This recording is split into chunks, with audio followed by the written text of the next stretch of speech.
Koroğlunun bir xasiyyəti var idi ki, boş vaxtlarında həmişə dəlilərlə məşq eləyərdi. Dəmirçioğlu da yanında, Koroğlu uca bir yerdə dayanmışdı və dəlilərin məşqinə baxırdı. Xanımlar da onların yanında idi. Bir də gördülər ki, bir dəstə atlı çapa-çapa gəlir. Qabaqlarında da Eyvaz. Eyvaz amma nə Eyvaz? Başına durna teli sancıb, Qeysər balasına oxşuyur. Başına da bir cıqqa qoyub. Eyvaz gəldi. Nigar xanım axırda dayana bilməyib Koroğluya özünü tutub dedi ki, bu gələn kimdir? Koroğlu da sən demə elə ona baxırmış. Aldı əlinə sazı, başladı oxumağa. Bu gələn Eyvazdır. Tel xanım da buradaydı. O Dəmirçioğlu çağırmışdı deyə onun kefi saz idi. O dedi ki, Nigar xanım, gör durna teli Eyvaza nə gözəl yaraşıb. Əgər kişilərə belə yaraşırsa, gör bizə necə yaraşar. Elə Eyvaz bu dəmdə gəldi, atdan düşdü, hamıya salam verdi. Sonra üzünü Koroğluya tutub dedi ki, xanımlar bizdən durna tel istəyir, icazə ver, gedim. Koroğlu əvvəlcə fikirləşdi ki, icazə verməsin, gedər, başına bir şey gələr. Amma sonra da fikirləşdi ki, igidi qalda gərək, igidin başı bəlkə boşa düşsə yaxşıdır. İcazə verdi. Nigar xanıma döndü dedi ki, sən nə deyirsən, getsinmi? Nigar xanım da gördü ki, Eyvaz elə bil elə baxır ki, elə bil gözü ilə dil olur, yalvarır. Onu sındırmaq istəmədi və icazə verdi. Eyvaz yol uzun olduğuna görə qıratı mindi. Dəmirçioğlu ilə Bəlli Əhməd də hərəsi bir seçmə at mindilər və getdilər Bağdada tərəf. Gəldilər Bağdada çatdılar. Gördülər ki, burada nə qədər durna var. Atları ota buraxdılar. Özləri də başladılar durna ovlamağa. Bir neçə saat içində nə qədər durna ovladılar. Sonra onların tellərini yoldular, heybələri yığdılar. Ətlərini də kabab edib oturdular xurma ağacının altında. Ola durna ətinin kababı, xurma ağacının sərini yedilər, içdilər, yuxuya getdilər. Sən demə, Aslan Paşanın qorxusu bunlara göz qoyubmuş. Onlar yuxuya gedən kimi getdi Aslan Paşanın yanına. Dedi ki, bəs burada nə dayanmısan? 3 nəfər nabələd adam gəlib. İçlərindən biri Koroğlunun özüdür. Yatıblar həm filan bulağın yanında. Aslan Paşa Koroğlu sözünü eşidən kimi qoşun böyüyünə əmr elədi. Əmr elədi ki, yaraqlanın, yasaqlanın, gedirik. Ona gəlib çatdılar. Dəmirçioğlu qıratın kişnəməyinə oyandı və gördülər ki,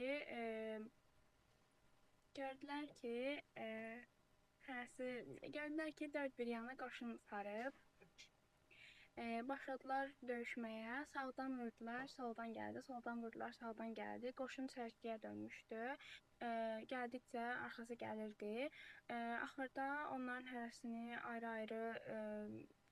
ayrı-ayrı təklədilər və apardılar şəhərə tərəf, Bağdada tərəf. Bunlar burada qalmaqda olsunlar. Mən də Xocaizdən danışım. Koroğlunun bir bəzirgən dostu var idi. Adına Xocaiz deyirdilər. O elə ki, bunlar gəldilər şəhərə tərəf. Hamı bazara səs düşdü. Hamı yığılışdı ora. Xocaiz də buradaydı. Xocaiz bir də gördü ki, tutulan Eyvaz, Dəmirçioğlu, Bəlli Əhməddir. Dünya Xocaizin gözündə qaraldı. O fikirləşdi ki, mən indi nə eləyəcəm? Mən gedib Koroğluya xəbər verməliyəm, amma buradan çənli belə ən az bir həftə mən gedəsi, Koroğluya xəbər verəsi, o gələsi uşaqları öldürəcəklər. O belə fikirləşirdi ki, bir də gördü ki, o tərəfdən də 3 dənə at gəlir. O qıratı görən kimi tanıdı və öz-özünə düşündü ki, nətər eləyib qıratı ələ keçirməliyəm və Koroğluya xəbər verməliyəm. Düşdü onların arxasına. Onlar gəldilər Aslan Paşanın imarətinin qabağına. Aslan Paşa əmr elədi ki, onları dəliləri zindana saldırsınlar. Atları da gətirsinlər bura. Mehdər atları gətirdi. Aslan Paşa əmr elədi ki, atları minsinlər. Onlar birinci Dəmirçioğlunun atını mindi və o tərəfə bu tərəfə getdi. Aslan Paşa atı bəyəndi. Sonra Bəlli Əhmədin atını mindi. Aslan Paşa onu da bəyəndi. Eyvazın atını minəndə, yəni qıratı minəndə qırat tərpənmədi. Mehdər əsəbləşib ona bir taziyənə çəkdi. Bu zaman Qırat daha da quyruğuna qısdı, qulaqları qısıldı və axsa-axsa yeriməyə başladı. Aslan Paşa güldü və dedi ki, bunların ikisi ağa, biri nökərdir. Bu da nökərin atıdır. Elə sifətindən də nökərə oxşayır. Atları, o iki atı ilxıya qatın, bunu da aparın, verin qorxucuya, ayağını yerdən götürər. Aslan, deməli, Mehdərlər atı qorxucuya verdilər, amma bu qorxucuya yaman təsir elədi. O gətirdiyi xəbərə görə ənam istəyirdi, xələt gözləyirdi. O, Aslan Paşanın bu hərəkəti qarşısında çox pərt oldu. Xoca Əziz də bu zaman elə düşdü qorxucunun dalına və dedi ki, gəldi, yaxınlaşdı, dedi ki, neçə verin buya. Bu zaman qorxucu daha da əsəbləşdi, başladı söyüb savaşmağa. Xoca Əziz də başladı onu danlamağa ki, bizim nə günahımız var, bizlə niyə savaşırsan? O yağlı dilini işə saldı və qorxucunun əsəbini, onu biraz sakitləşdirdi. Sonra da biraz pul verib Qıratı aldı. Qıratı gətirdi, qırsaqqızı qoydu əriməyə. Daha sonra onu Qıratın belinə sarıdı. Özü də mindi Qıratın üstünə və yerə yıxılmayacağından əmin olanda atın başını boşladı. Qırat elə bir nərə çəkdi ki, elə kişnədi ki, Xoca Əzizdə nə xocalıq qaldı, nə də əzizlik. O gözünü yumdu, bir də açdı, gördü ki, Çənli belədir. O huşunu itirmişdi. Dəlilər və Koroğlu Qıratın səsinə gəldilər. Qırat gəldi, Koroğlunun qabağında dayandı. Koroğlu gəldi, Qıratın üzünə, gözünə öpdü. Sonra gördü ki, Qıratın üstündə bir adam var, amma özündə deyil. Nə qədər elədilər, onu yerə düşürdə bilmədilər. Gördülər ki, qırsaqqızla özünü yapışdırıb. Onlar bez qarışıq qocanı götürdülər, aşağı götürdülər. Sonra yəni nəhayət Xoca Əziz ayıldı. Koroğlu soruşdu ki, bu nə əhvalatdır? Xoca Əziz əhvalatı olduğu kimi danışdı. Dedi ki, yəni özünü dəlilər çatdıra bilməsən, onları öldürəcəklər. Elə bil dəlilərin üstünə su səpildi. Koroğlu Nigara baxdı. Xanımlar başını aşağı salmışdı. Nigarın alma kimi yanaqları Səmərqənd kağızı kimi ağarmışdı. Koroğlu bu zaman Qıratın üstünə elə sıçradı ki, Qıratın yerində başqa at olsaydı, atın çoxdan beli sınmışdı və dedi ki, mən gedirəm indi Bağdada, səhər tezəndən kim gəlib mənə ilk salam versə, ona 100 qızıl verəcəm. O belə deyib getdi və Koroğlu oyandı, gördü ki, sabah gördü ki, Bağdadda xurmanın sayı var, amma dəlilərin sayı yoxdur. Dəlilərin hamısı buradadır. Onlar şəhərə tərəf yeriməyə başladılar. Bu vaxtı gördülər ki, bir dənə qoca bir kişi taxıl biçir və ağlayır. Koroğlu gəlib yaxınlaşıb soruşdu ki, ay əmi, niyə ağlayırsan? Qoca kişi heç Koroğluya baxmadan dedi ki, neynirsən? Səndən ki, mənim dərdimə dərman olmayacaq, çıx ged işinə. Koroğlu əl çəkmədi. Qoca gördü ki, Koroğlu əl çəkmir. Dedi ki, onda sən əvvəlcə de görüm, sən kimsən, hardan gəlmisən, bu başındakı dəstə tifaq nədir? Koroğlu dedi ki, mən Muradbəli tərəfindən mal almağa gəlmişik. Yollar şoldu deyə də belə yaraqlı yasaqlı gəlmişik. Qoca biraz dayandı, gözünün yaşını sildi və dedi, bizim burada bir paşa var, ona Aslan Paşa deyirlər. O çox namərd, çox hiyləgər bir adamdır. İndi 3 gündür ki, Koroğlunun 3 dərisini tutub zindana salıb. Və dünən də əmr verib ki, bugün onları öldürəcəm, xəbər salıb hər yerə.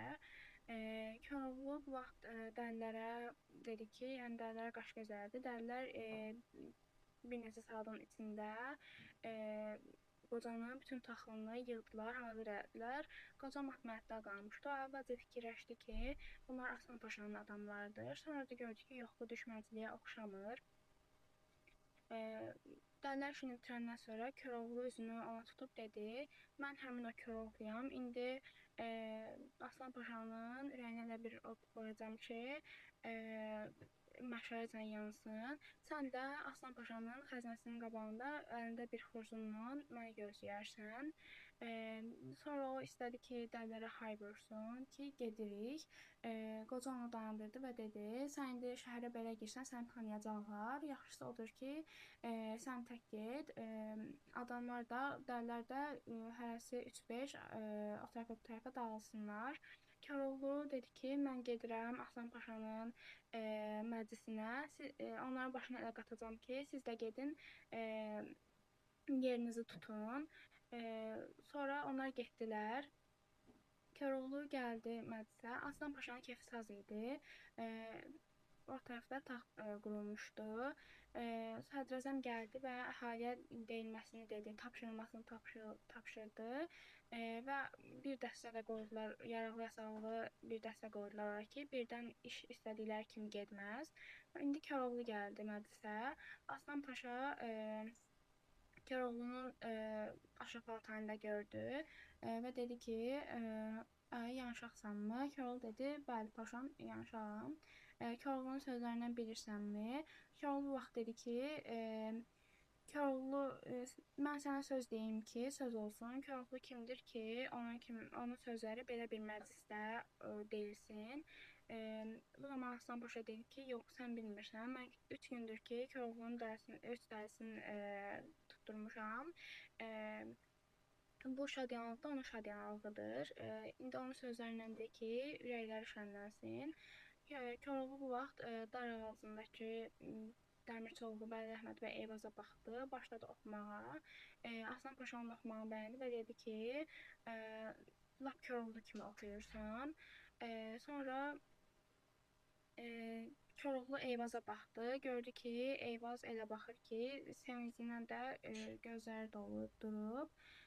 Bunlar burada qalmaqda olsunlar. Mən deyim Gizir oğlu Mustafa bəydən. Gizir oğlu Mustafa bəy çox igid adamdır. Onun atası gizir olmuşdu. Amma paşaların üzünə olduğu üçün onu dar ağacına asmışdılar. Gizir oğlu Mustafa bəy də o vaxtdan bəri paşalarına ədavət saxlayırdı. O atasının ölümündən sonra dağlara çəkilmişdi. Arada da çıxıb atasının düşmənlərindən bir-ikisini öldürüb geri çəkilərdi dağa. O nə vaxtdır ki, Koroğlu ilə üzləşmək istəyirdi. Deyirdi ki, yəni ya Koroğlu deyiləcək, ya da mən. O dəlilərin tutulma xəbərini eşidəndən sonra başına adamlarını yığdı və dedi, mənim Koroğlu ilə məsələm var, vaxtı gəlir biz onu həll edərik, amma indi bu Aslan Paşanın elədiyi şey namərdlik idi, nankişilik idi. Hamı, yəni görən deyir ki, çölün üzündə durna ovlayırdılar, yəni heç kimlə işləri yox idi. Onun bu elədiyinə mən dözə bilmərəm, onlara kömək eləməliyik. Adamlar da ona afərin dedi və dedilər və onlar gəldilər İbadət tərəfə. Çıxdılar bir təpənin üstünə. Gizir oğlu Mustafa baxdı, gördü ki, Koroğlu məclisdə aşıq paltarındadır, oxuyur. O Koroğlunun bu hərəkətini bəyəndi. Dedi ki, adamlarına indi and içirəm ki, axıra qədər gözləyəcəm, baxaq görək nə olur. Mən heç fikirləşmirəm ki, bu qədər dəstəçilərin içindən Koroğlu adamlarını qurtarıb çıxa bilər. Gözləyəcəm, əgər eləyə bilməsə, bacara bilməsə kömək eləyəcəm. Əgər qurtarsa, onda onların dalınca gedib Koroğlu ilə məsələmi həll eləyəcəm. Gizir oğlu Mustafa bəyin bir dənə şeşbəri var idi. O şeşbər məşhur aləm idi, yəni hamı bilirdi, ucu haça. Şeşbəri başında bir dəfə fırladı, atdı. Koroğlu gördü ki, qabağına bir şey düşdü. O həmin dəqiqə başa düşdü, tanıdı. Sonra yəni Aslan Paşa gözləyirdi ki, Koroğlu oxuyub qutarsın, Eyvazı öldürsün. Koroğlu bu vaxtı oxuya-oxuya əlini burnuna çəkdi. Bu vaxtı dəlilər tökülüşdü. Koroğlu özünü Aslan Paşaya yetirdi və onu öldürdü. Dəlilər də qurtardı. Sonra gəldilər. Aslan Paşa Koroğlu Kosa Səfərə dedi ki, buradan Çənlibelə neçə yol var? Kosa Səfər dedi ki, bir bu yoldur, bir də dağ yoldur. Koroğlu dedi ki, yaxşı, mən dağ yoluna gedəcəm və üzünü dərlərinə tutub dedi ki, səhər tezdən kim məndən qabaq ora getsə, Aslan Paşanın bütün xəzinəsi onun olacaq. Yəni o uşaqları tək qurtarıb. Bir də orada qoca da orada gözləyirdi. Koroğlu gedib yəni qocaya qızıl verib, onu adamlarla birlikdə göndərirdi. İndi adamlar, dəlilər getdilər. Koroğlu da qayıtdı geri təpəyə və başladı qıratı yavaş-yavaş sürməyə. Sonra arxadan at səsi gəldi. Bu Gizroğlu Mustafa bəyin Alapaça atı idi. Koroğlu arxasını döndü və nə olduğunu başa düşmədən bir anda yerə yıxıldı. Gizroğlu Mustafa bəy ona bir əmud vurdu. Sonra Koroğlu düşdü suya. O qalxdı və o da Gizroğlu Mustafa bəyə vurdu. O da düşdü suya. Koroğlu Misri qılıncı çəkdi ki, dava başlasın. Gizroğlu Mustafa bəy onu dayandırdı və dedi: "Əl saxla Koroğlu, sənin məndən bir düşmənçiliyin yoxdur ki." Koroğlu dedi: "Mənim yox, amma sənin var." Gizroğlu Mustafa bəy dedi ki, "Mənim də yoxdur. Mən istəyirdim ki, kim daha güclüdür, onu da indi gördüm. Yəni onu görmək istədim, indi də onu gördüm. Əl ver, dost olaq." Sonra onlar dost oldular. Koroğlu yola düşdü. Gizroğlu Mustafa bəy getdi adamların yanına. Adamlar da dedilər ki, bəs hanı Koroğlunun başı? Gizroğlu Mustafa bəy də söhbəti olduğu kimi danışdı. Amma adamlar inanmadılar. Bir-birlərinə qulaqlarına pıçıldamağa başladılar. Gizroğlu Mustafa bəy də əsəbləşdi və dedi ki, onda gəlin gedirik Çənlibelə. Gedirlər Çənlibelə. Dəlilər gəldilər Çənlibelə.